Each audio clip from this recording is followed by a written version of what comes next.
Hello friends, நீங்களும் எங்கள் சேனலில் விளம்பரம் செய்யணும்னு ஆசைப்பட்டீங்கன்னா இந்த நம்பருக்கு காண்டாக்ட் பண்ணுங்கள். ஹலோ ஃப்ரெண்ட்ஸ், இன்றைக்கி நம்ம பார்த்துட்ருக்குற இந்த ஹவுஸ் வந்து எங்கே லொக்கேட் ஆகிருக்குதுன்னா ஈரோடு மாவட்டம் பழையபாளையமில் இந்த வீடு வந்துட்டு சேல்க்கு அவைலபிளாக இருக்குது. 2 போர்ஷன் ஹவுஸ் இது. 660 square feet land area, north ஃபேஸிங்கில் லொக்கேட் ஆகிருக்கு. இந்த வீட்டுக்கு பார்த்திங்கன்னா 6500 ரூபாய் வாடகை வந்துட்டுருக்கு. இது ஒரு ரீசேல் ப்ராப்பர்ட்டி.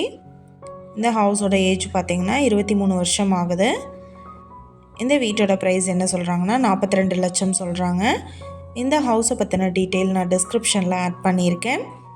உங்களுக்கு ஏதாவது என்கொயரி வேணும்னா கீழே ஸ்க்ரோல் ஆகிற நம்பருக்கு காண்டாக்ட் பண்ணுங்கள். நீங்கள் சப்போஸ் இந்த சேனல் பார்த்துட்டு இந்த வீட்டுக்கு அப்ரோச் பண்ணுற மாதிரி இருந்துச்சுன்னா டாக்குமெண்ட்ஸ் எல்லாம் கிளியராக இருக்கான்னு செக் பண்ணிக்கோங்க. இந்த வீடியோ உங்களுக்கு பிடிச்சிருந்தா லைக் பண்ணுங்கள், ஷேர் பண்ணுங்கள், சப்ஸ்கிரைப் பண்ணுங்கள். பக்கத்தில் இருக்கிற பெல் ஐக்கானை கிளிக் பண்ணுங்கள். மீண்டும் வேறொரு நல்ல வீடியோவில் சந்திப்போம். Thank you viewers.